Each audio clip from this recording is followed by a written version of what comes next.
This video is our presentation of El Capitan Precious Metals. It's a bulletin board listed company trading our ticker ECPN. It's a nice looking 1-year chart. It's in a pretty serious downtrend in 2011, coming into 2012. Nice spike at the beginning of the year before the downtrend continued. Formed basically a large rounded bottom, kind of a cup and handle sort of look to it. Real strong move last week though.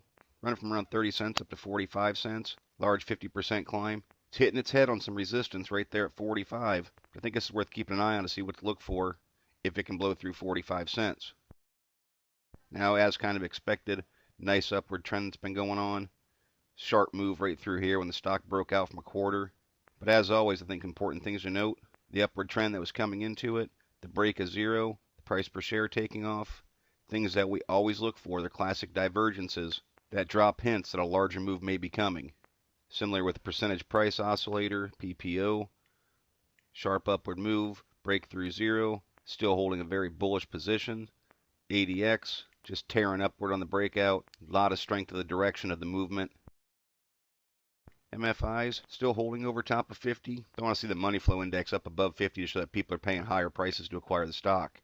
Now gauging by that MFI pulling back a little bit and seeing that the accumulation distribution is somewhat range bound for the last couple months. See it stuck in a little bit of a box, not really making too much lower lows or too much higher of highs. And this shake and money flow actually slightly below zero. They're both relatively neutral at this point.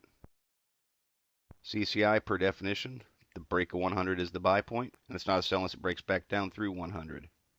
Full still, sharp upward move, a lot of momentum rolling into the play. Should be expected with the way the price per share was appreciating.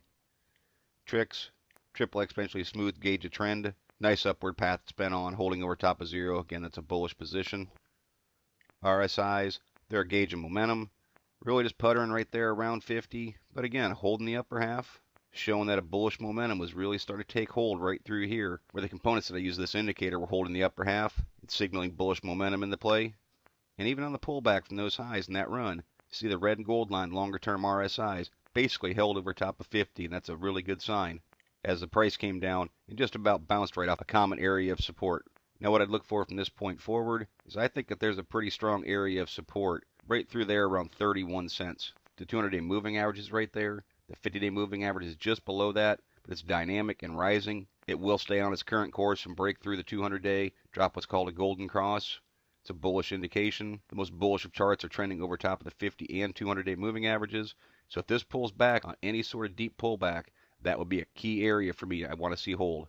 In a little bit closer picture, I'd probably look around 36 because that was a near-term resistance point. Now as far as breaking out, it looked like it was going to end last week and come into this week and just blow right through that top end. But it did a little bump in the road on Tuesday.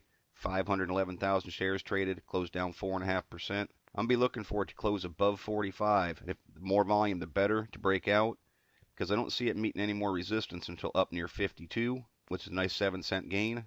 And then I'd be looking towards those old 1-year highs all the way up near above 70 cents. So the stock does have a very nice potential upside if it can continue to keep this roll going on with the momentum in the trend and blow through this resistance at 45 cents. If it does cool off and wants to take a breather and pull back, I'd watch and see how it performs on these support levels, see if people see it as a buying opportunity. Again, I'd be looking for spikes in volume, that new support level to be established, and for this to try and push one more time. Nice looking chart though, nice rounded bottom, great move. Got signs leading into it that it was going to happen. And now these are some of the things that I'd be looking for in the future. But as always, merely my interpretation of the ECPN chart. Thank you for watching and trade smart.